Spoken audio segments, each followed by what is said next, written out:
January, Colby College tells its students to get off campus and study something that excites them. A group of 4 students took that to a new level. They just returned from a trip to Spain. News Center Maine's David Guildford shows us this academic journey.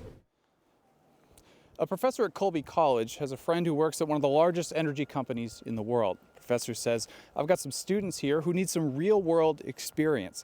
The friend says, all right, why don't you come to our headquarters in Spain?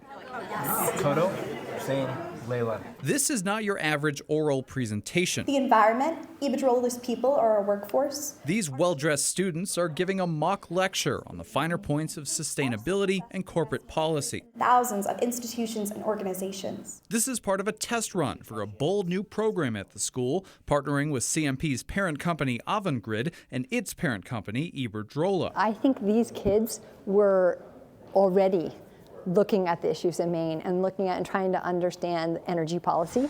Each January, Colby encourages students to get out and explore. This group of 4 students just returned from a week exploring Bilbao, Spain, and Iberdrola's headquarters. We did work in the morning, but we always go out in the night. Getting the opportunity to go to Spain and meet these professionals at the top of their field was such a once-in-a-lifetime type of opportunity. With varying majors and their own environmental priorities, the students discussed with the Spanish execs one acronym that kept coming up: ESG, Environmental Social Governance. We don't just need action from government anymore. Governments aren't going far enough. It needs to come from the private sector, and ESG is that movement from the private sector towards a more positive change. Sophomore Zane Schiffman said the course gave him hope for his future career plans to save the planet, while the school and company plot another trip for next year.